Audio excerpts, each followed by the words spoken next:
जय गुरु जी, शुक्राना गुरु जी। गुरु जी की जितनी प्यारी संगत है उनको शत शत नमन। एंड जैसे गुरु जी हमेशा बोलते हैं कि मैं अपने संगत में ही बसता हूँ, तो आप जिसको जय गुरु जी बोलते हैं इसका मतलब ये है कि आपको उनके अंदर के गुरु जी को आप नमन कर रहे हैं। ऑलवेज़ रिमेंबर कि गुरु जी ने बोला है कि आने वाला टाइम, माड़ा टाइम आने वाला है और संगत ही है जो आपको आपकी रियल फैमिली है, आपकी ट्रू फैमिली है। So we should follow his commandment, all these things that is told in his divine वचन. So as we continue this journey today, we are going to go through day number 14, which is chapter number 20. We do not visit Kashmir, of this divine book, which is Autobiography of a Yogi by Yogananda, Paramahansa ji. And this is a very simple and eloquent book wherein we are actually brought out of the bewilderment of this civic common world, and we are transformed into a spiritual divine realm wherein we realize that we are such a small part of the bigger universe. The cosmic director, our Guruji, has so clearly transformed our life, and he has told that just live your life, keep breathing, and make sure that you don't hurt anybody. Positive सोचा करो और positive सोच किया करो. इतनी simple चीज़ें कौन गुरु है जो बोल सकता है. तो आप ये सोचिए कि आपको अगर आपकी लाइफ इतनी सिंपल हो चुकी है बिकॉज हमारे गुरुजी इतने सिंपल है, इतने प्रैक्टिकल है, तो आपको और संगत को भी बोलना चाहिए that be the part of simplicity, believe in simplicity, live that simple life that Guruji wanted us to live. ये शोश ऑफ से कुछ नहीं रखा है, there is nothing in that. So I think इतना बोल के I'd like to start today's reading or narration. And ओम नमः शिवाय, शिवजी सदा सहाय. ओम नमः शिवाय, गुरुजी सदा सहाय. जय गुरुजी, शुक्राना गुरुजी. So chapter 20, we do not visit Kashmir. Father, I want to invite Master and 4 friends to accompany me to the Himalayan foothills during my summer vacation. May I have 6 train passes to Kashmir and enough money to cover our travel expenses. मतलब योगानंदा जी अपने father को बोल रहे हैं. As I had expected, Father laughed heartily. This is the 3rd time you have given me the same cock and bull story. Didn't you make a similar request last summer and the year before that? At the last moment, Sri Yukteswar ji refuses to go. It is true, Father. I don't know why my Guru will not give me his definite word about Kashmir. But if I tell him that I have already secured the passes from you, somehow I think that this time he will consent to make the journey. Father was unconvinced at the moment, but the following day, after some good-humored jibes, he handed me 6 passes and a roll of 10 rupee bills. I hardly think your theoretical trip needs such practical props, he remarked. But here they are. That afternoon, I exhibited my booty to Sri Yukteswar. Though he smiled at my enthusiasm, his words were non-committal. I would like to go, we shall see. He made no comment when I asked his little hermitage disciple Kanai to accompany us. I also invited 3 other friends, Rajendranath Mitra, Jyotin Odi, and 1 other boy. Our date of departure was set for the following Monday. On Saturday and Sunday, I stayed in Calcutta, where the marriage rites for a cousin were being celebrated at my family home. I arrived in Serampur with my luggage early Monday morning. Rajendra met me at the hermitage door. Master is out walking. He has refused to go. I was equally grieved and obdurate. I will not give Father a 3rd chance to ridicule my chimeral plans for Kashmir. Come, the rest of us will go anyhow. Rajendra agreed. I left the ashram to find a servant. Kanai and I knew would not take the trip without Master, and somehow was needed to look after the luggage. I bethought myself of Bihari, previously a servant in my family home, who was now employed by a Serampur schoolmaster. As I walked along briskly, I met my Guru in front of the Christian church near Serampur courthouse. Where are you going? Sri Yukteswar's voice was unsmiling. Sir, I hear that you and Kanai will not take the trip as we have been planning. I am seeking Bihari. You will recall that last year he was so anxious to see Kashmir that he even offered to serve without pay. I remember. Nevertheless, I don't think Bihari will be willing to go. I was exasperated. He was just eagerly waiting for this opportunity. My guru silently resumed his walk. I soon reached the schoolmaster's house. Behari in the courtyard greeted me with a friendly warmth that abruptly vanished as soon as I mentioned Kashmir. With a murmured word of apology, the servant left me and entered his employer's house. I waited half an hour, nervously assuring myself that Behari's delay was being caused by preparations for his trip. Finally, I knocked at the front door. Behari left by the back stairs about 30 minutes ago, a man informed me. A slight smile hovered about his lips. I departed sadly, wondering whether my invitation had been too coercive or whether Master's unseen influence were at work. Passing the Christian church again, I saw my guru walking toward me. Without waiting to hear my report, he exclaimed, "So Behari would not go. Now, what are your plans?" I felt like a recalcitrant child who is determined to defy his masterful father. "Sir, I am going to ask my uncle to lend me his servant Lal Dhari. See your uncle if you want to," Sri Yukteswar replied with a chuckle. "But I hardly think you will enjoy the visit." Apprehensive but rebellious, I left my guru and entered Serampur courthouse. My paternal uncle, Sarada Ghosh, a government attorney, welcomed me affectionately. "I am leaving today with some of my friends for Kashmir," I told him. "For years I have been looking forward to this Himalayan trip." "I am happy for you, Mukunda. Is there anything that I can do to make your journey more comfortable?" These words gave me a lift of encouragement. "Dear uncle," I said, "could you possibly spare me your servant Laldhari?" My simple request had the effect of an earthquake. Uncle jumped so violently that his chair overturned. The papers on the desk flew in every direction, and his pipe, a long coconut stemmed hubble bubble, fell on the floor with a great clatter. "You selfish young man," he shouted, quivering with wrath. "What a preposterous idea! Who will look after me if you take my servant on one of your pleasure jaunts?" I concealed my surprise, reflecting that my amiable uncle's sudden change of front was only one more enigma in a day fully devoted to incomprehensibility. My retreat from the courthouse office was more alacrious than dignified. I returned to the hermitage where my friends were expectantly gathered. Conviction was growing on me that some sufficient, if exceedingly recondite, motive was behind Master's attitude. Remorse seized me that I had been trying to thwart my guru's will. "Mukunda, wouldn't you like to stay a while longer with me?"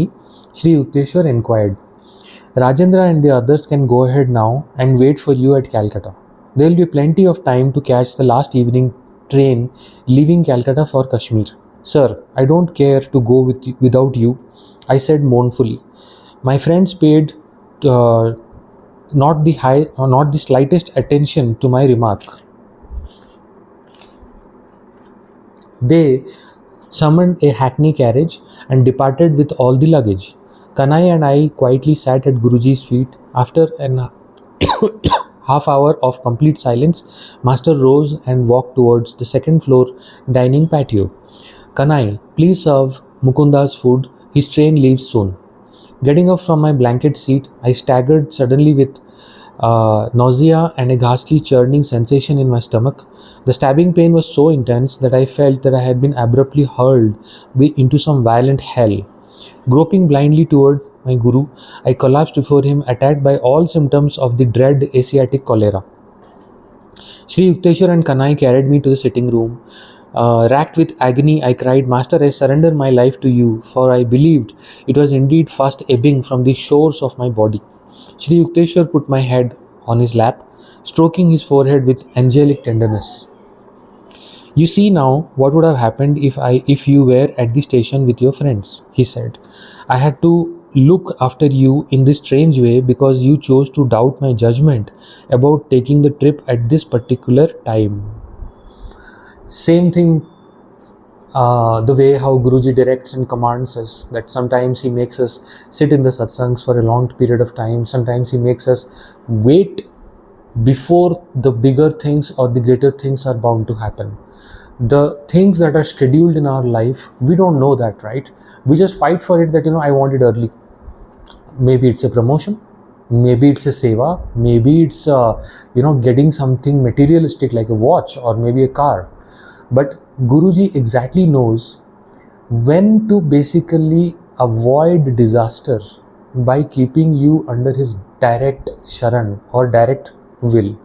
Guruji has that laser vision which can penetrate into our soul, who exactly knows what exactly is our karma and what is the depth that we are carrying from our past lives, and how Guruji knows exactly that which thing is going to happen when. Guruji loves his Sangat so much that he knows. There are so many satsangs about it that he has actually kicked off जो यमराज आते थे उनको चिल्ला के बोलते थे go away from here, how dare you touch my Sangat. So I think similarly there are so many instances and satsangs around it wherein Guruji ने बहुत clearly बोला है कि मेरे संगत को कोई touch भी नहीं कर सकता. So I think we are just required to believe in our Guru. बाकी छड्डो सब, leave everything, surrender everything at his lotus feet. गुरुजी के जो चरण हैं, आप अगर उनको प्यार से देखेंगे ना, मतलब आपको actually feel आएगा. I lot of times get a lot of fragrance when I'm sitting in Guruji's darbar and I try to do a little bit of Simran when I'm alone. So I think आपको ये सब चीज़ों पे ध्यान देना चाहिए. It is very, very important. I understood at last, inasmuch as great masters seldom see fit to display their powers openly, right?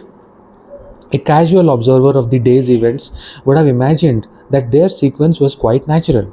My Guru's intervention had been too subtle to be suspected. He had worked his will through Bihari and my uncle Sharada and Rajendra and the others in such an inconspicuous manner that probably everyone but myself thought the situations had been logically normal. But इसी को तो हम लोग लीला बोलते हैं, यही तो गुरुजी की माया है. So as Sri Yukteswar never failed to observe the social obligations, he instructed Kanai to go for a specialist and to notify my uncle. Master, I protested, only you can heal me. I am too far gone for any doctor. Child, you are protected by the divine mercy. Don't worry about the doctor. He will not find you in this state. You are already healed.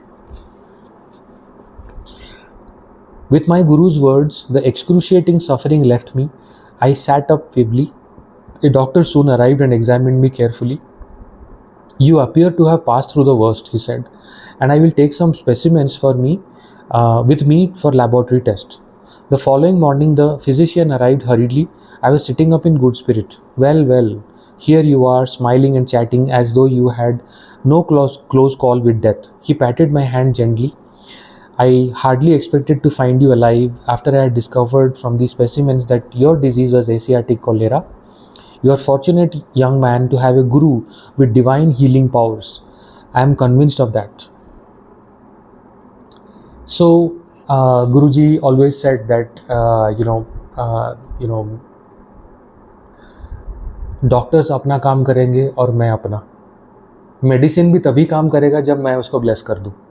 So I think these are the slightest reminders that even if we are decide to go to a doctor, okay, there won't be any effect of that if Guruji hasn't has that in plan for your life, right? So ये छोटे से instances हमें क्या पता चला है that whenever we are in our Guru's sharan, he has the power to control every single atom in this universe. Forget the fact that Sri Yukteswar had Asiatic Cholera and it was fixed and healed because he kept him at his hermitage because he didn't want him to travel. So I think हमारा जो inner calling है, the way how Guruji communicates with us in telepathy, in there are many ways that Guruji communicates with us. So हमें सिर्फ वो commandant को properly सुनना है and connect करना है गुरुजी के साथ and just follow it. And when you do that, आप देखोगे कि बहुत सारे आपके लाइफ के प्रॉब्लम्स ऑटोमेटिकली चुटकियों में रिजॉल्व हो जाते हैं. So I think this is a blatant and a strong reminder that if we follow his hukum, we are truly protected. Our protective shield is our Guruji.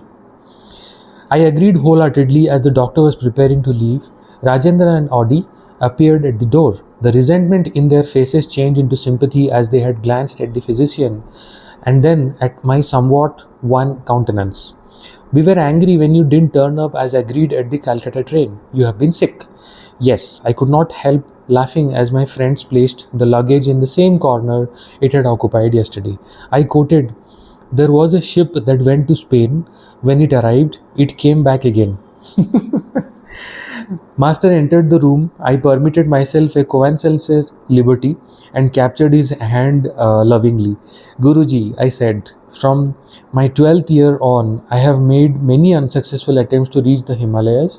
I am finally convinced that without your blessings, the goddess Parvati will not receive me." So, this concludes a beautiful chapter, which is chapter number 20, that we do not visit Kashmir. How Sri Yukteswar saved, Yogananda's life by keeping him at his hermitage and healing him. And then eventually इससे ये पता चलता है कि कश्मीर तो कभी भी जाया जा सकता है, बट लाइफ तो एक ही है.